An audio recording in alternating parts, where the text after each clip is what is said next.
Welcome to my class. In Microsoft Excel program, there are number of logical functions given to us.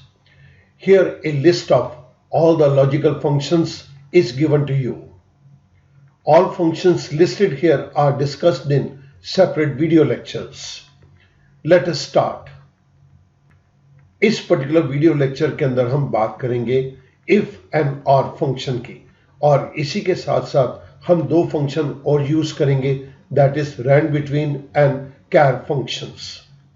आइएगा move करते हैं इन चारों functions की तरफ। इस पर्टिकुलर एक्सेल शीट के अंदर हमें एक प्रॉब्लम दी गई है, generate 10 alphabets arbitrarily and then try to find it out whether they are vowels और consonants. In order to save time already मैंने कुछ स्ट्रक्चर को यहां पे जनरेट कर दिया, और मैं इस पर्टिकुलर प्रॉब्लम को दो तरह से आपके सामने टेकअप करूंगा, और दोनों प्रोसेस के अंदर मैं 4 स्टेप्स को फॉलो करूंगा। नीचे हमें एक छोटी सी टेबल दी गई है जिसके अंदर हमारे पास फर्स्ट कॉलम में सीरियल नंबर, सेकंड के अंदर रैंडम नंबर हम जनरेट करेंगे, then we have the alphabets, then initial result, and in the last we have final result.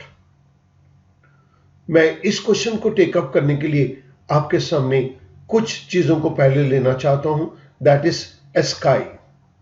ASCII refers to American Standard Code for Information Interchange, जिसके अंदर हमें सभी alphabets के लिए एक यूनिक कोड दे दिया गया है, और ये यूनिक कोड A के अंदर 65 है और Z के अंदर 90 है। इट मीन्स हम रैंड बिटवीन के केस के अंदर 65 से 90 तक के वैल्यू को टेकअप करेंगे। मैं इस जगह के ऊपर 10 रैंडम नंबर्स को जनरेट करूंगा। So I am making use of a function that is rand between. Rand between के केस के अंदर हमें दो आर्गुमेंट्स दिए गए हैं, bottom value comma top value. Bottom value के केस के अंदर मैं 65 दे रहा हूं, और टॉप वैल्यू के केस के अंदर मैं ASCII कोड के अंदर दिए गए वैल्यू दैट इज 90 उसको टेकअप कर रहा हूं। Parenthesis close, I press enter. मेरे पास रैंडमली यहां पर एक वैल्यू जनरेट हो गई। मैंने इसी को नीचे ड्रैग डाउन कर दिया तो मेरे पास डिफरेंट रैंडम वैल्यूज आ गई। इस रैंडम नंबर को जनरेट करने के लिए हमने एक फंक्शन को यूज किया, दैट इज रैंड बिटवीन। मैं इस फंक्शन को कॉपी करके आपकी रेफरेंस के लिए इस फंक्शन को राइट साइड की तरफ दे रहा हूं। सेकंड स्टेप के अंदर अब मैं यहां पर इन रैंडम नंबर्स का अल्फाबेट निकालूंगा, और इसके लिए मैं कैर फंक्शन को यूज करूंगा। कैर के अंदर हमें एक ही आर्गुमेंट देना है, दैट इज नंबर। नंबर के लिए मैं रैंडमली जनरेटेड नंबर्स को टेकअप करूंगा। सो मैं यहां पर क्लिक कर देता हूं in cell number B5, parenthesis close, I press enter. मेरे पास 83 का कैरेक्टर कोड आ गया S। मैंने फिल हैंडल को सिलेक्ट करके इसी पे डबल क्लिक कर दिया। मेरे पास सभी नंबर्स के अल्फाबेट्स जनरेट हो गए। लेकिन स्टूडेंट ध्यान देंगे, जब भी मैं यहां पर एंटर प्रेस करूंगा ये नंबर भी चेंज होंगे और ये अल्फाबेट्स भी चेंज होंगे। मैं इनको हर स्ट्रोक के अंदर चेंज होने दूंगा। हमने जिस पर्टिकुलर फंक्शन को अल्फाबेट्स को जनरेट करने के लिए यूज किया, मैं वो आपकी रेफरेंस के लिए राइट साइड के ऊपर सेकंड स्टेप के अंदर दे रहा हूं। यहां पर हमारा सेकंड स्टेप कंप्लीट हो गया। स्टूडेंट, जब भी मैं यहां पर एंटर प्रेस करूंगा ये वैल्यूज चेंज हो जाएंगी, और इन वैल्यूज के चेंज होने से इनके कॉरेस्पॉन्डिंग अल्फाबेट्स भी चेंज हो जाएंगे। अब मुझे यहां पर इनिशियल रिजल्ट को लेना है। इनिशियल रिजल्ट को लेने से पहले मैं आपके सामने एक बात को यहां क्लियर कर देता हूं। हमारे पास इंग्लिश लैंग्वेज के अंदर 5 वॉवल्स है, A, E, I, O and U। उसके बाद हमारे पास 21 कॉन्सोनेंट्स हैं। इन कॉन्सोनेंट्स को भी मैंने आपकी रेफरेंस के लिए यहां पर दे दिया। Now I move on to the initial result. Initial result के अंदर मुझे यहां पर चेक करना है कि ये वॉवल है या कॉन्सोनेंट है। इस जगह के ऊपर अब मैं आर फंक्शन को टेकअप करूंगा, ओ आर।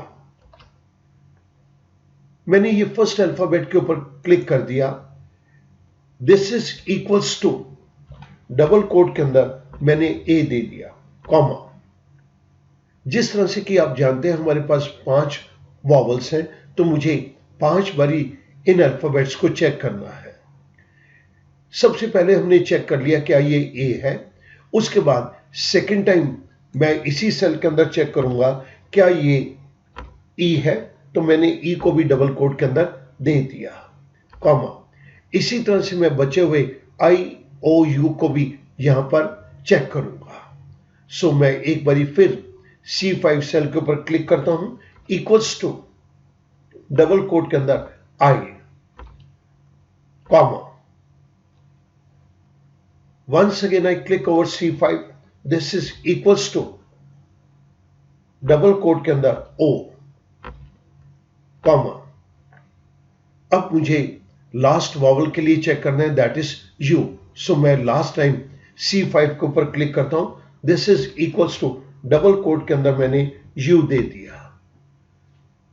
जब मैं R फंक्शन को यूज कर रहा हूं तो ये मुझे आंसर ट्रू या फॉल्स में देगा।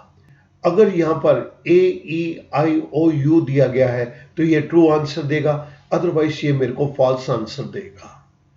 मैंने पेरेंथेसिस को क्लोज कर दिया, आई प्रेस एंटर। आप देख रहे हैं कि यहां पर B है, तो मेरे पास यहां पर आंसर फॉल्स आ गया।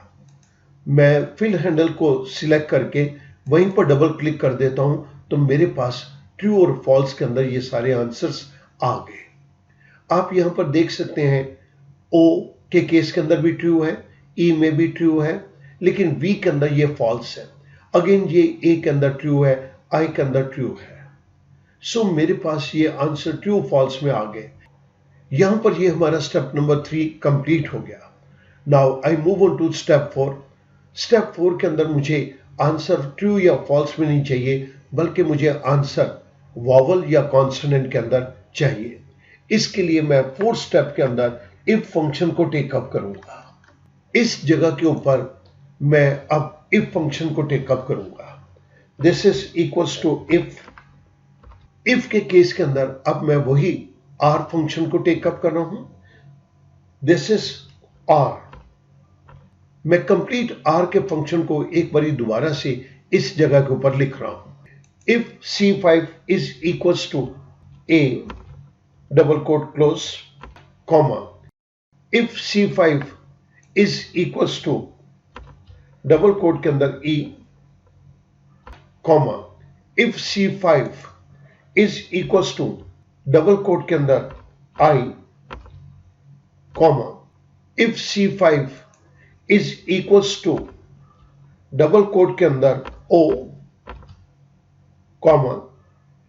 लास्ट टाइम मैं चेक कर रहा हूं, C5 equals to double quote के अंदर U, डबल कोट क्लोज। मैंने कंप्लीट R का फंक्शन यहां पे दे दिया और मैं यहां पर पेरेंथेसिस को क्लोज कर रहा हूं। ये R का फंक्शन जैसे कि अभी आपने देखा हमें ट्रू या फॉल्स के अंदर आंसर देगा। मैं अब इफ फंक्शन को टेकअप कर रहा हूं और इफ फंक्शन के लॉजिकल टेस्ट के अंदर मैं ये पूरी की पूरी कंडीशन को पास कर देता हूं और मैं यहां पर ये कहता हूं अगर तो ये हमारे पास आंसर ट्रू है तो यहां पर डिक्लेयर कर दो दिस इज वॉवल, और अगर ये ट्रू नहीं है तो इसे डिक्लेयर कर दो this is consonant, double quote close, parenthesis close. Student ध्यान देंगे, अब मैंने ये पेरेंथेसिस क्लोज किया है इफ फंक्शन के लिए।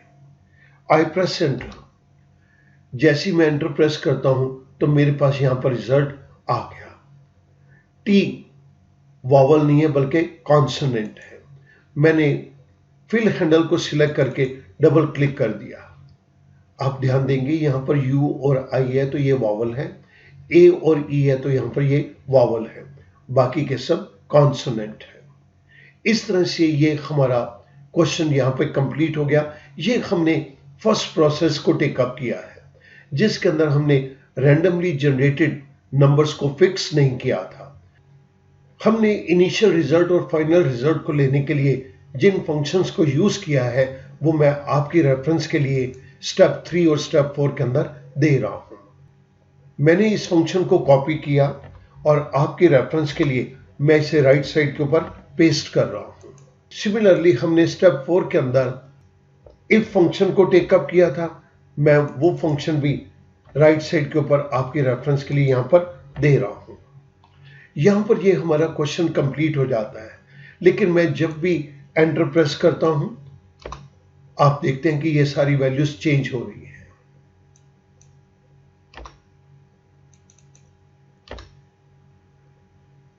अब मैं इन वैल्यूज को फिक्स करना चाहता हूं। अगर ये रैंडम नंबर्स को फिक्स कर दिया जाए तो ये अल्फाबेट भी ऑटोमेटिकली फिक्स हो जाएंगे और हमारा इनिशियल और फाइनल रिजल्ट भी फिक्स हो जाएगा। सो सेकेंड पार्ट के अंदर मैं इन सभी रैंडम नंबर्स को फिक्स कर दूंगा। इसके लिए मैं ऊपर दिए गए ये स्ट्रक्चर को यहीं से कॉपी करता हूं और सेकेंड प्रोसेस के अंदर मैं इसको पेस्ट कर देता हूं। यहां से अब मैं सेकेंड प्रोसेस को टेकअप करूंगा। I will take up random number here, लेकिन मैं इन रैंडम नंबर्स को यहां पर फिक्स करूंगा। Rand between bottom value is 65 and top value is 90. Parenthesis close, I press enter. मेरे पास यहां पर रैंडम नंबर जनरेट हो गया और मैं इसी को नीचे तक ड्रैग डाउन कर देता हूं फॉर 10 रैंडम नंबर्स। ये मेरे पास यहां पर रैंडम नंबर्स जनरेट हो गए। मैं इसी को कॉपी कर रहा हूं और इसी जगह के ऊपर राइट क्लिक करके आई गो टू पेज स्पेशल और पेज स्पेशल के अंदर मैं वैल्यूज के रेडियो बटन को सिलेक्ट कर देता हूं एंड आई से okay. Now these values are fixed. अब ये वैल्यूज चेंज नहीं होंगी। हम जितनी बारी मर्जी एंटर प्रेस करें ये वैल्यूज चेंज नहीं होंगी। सो मैं यहां पर रैंडम नंबर की जगह फिक्स्ड नंबर दे देता हूं। Now these numbers are fixed number. मुझे इन फिक्स्ड नंबर के अल्फाबेट्स को जनरेट करना है, तो इस जगह के ऊपर मैं कैर फंक्शन को टेकअप कर रहा हूं। आर्गुमेंट के अंदर मैंने ये नंबर पास कर दिया, that is given to us in G5, parenthesis close, I press enter. मेरे पास एक अल्फाबेट 17 नंबर के इक्विवेलेंट जनरेट हो गया। एस्काई ने 17 नंबर पे जिस अल्फाबेट को प्लेस किया है मेरे पास वो आ गया। मैं फिल हैंडल को सिलेक्ट करके डबल क्लिक कर देता हूं तो मेरे पास यहां पर कुछ वैल्यूज जनरेट हो गई।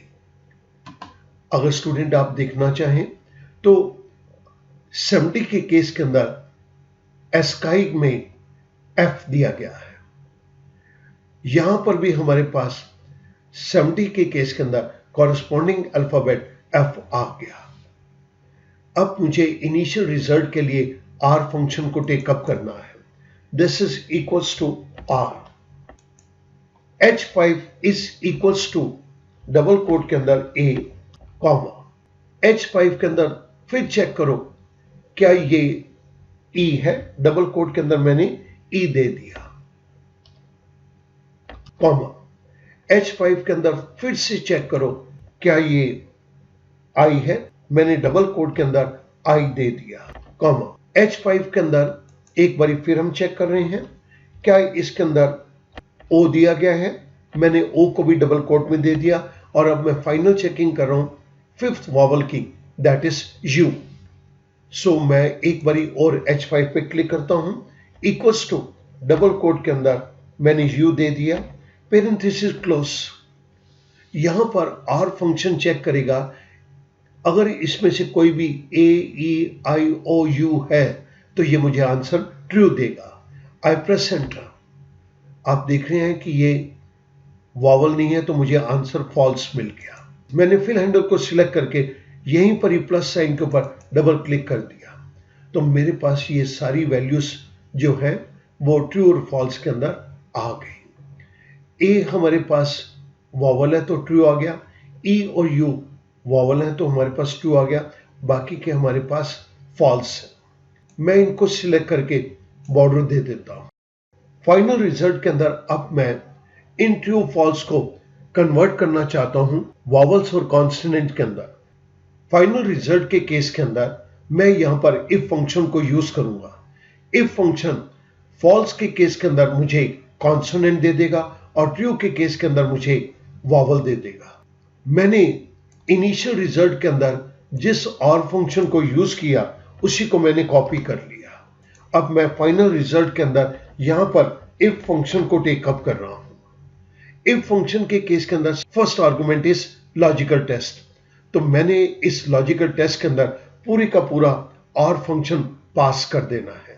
अभी मैंने आर फंक्शन को कॉपी किया था और मैं उसी आर फंक्शन को यहां पर पेस्ट कर रहा हूं, लेकिन इससे पहले मैं ये इक्वल्स टू का साइन हटा रहा हूं। ये मेरा कंप्लीट लॉजिकल टेस्ट है। अगर तो लॉजिकल टेस्ट के अंदर हमें इस सेल के अंदर H5 के अंदर AEIOU मिलता है, लॉजिकल टेस्ट के अंदर हमने ये दे दिया।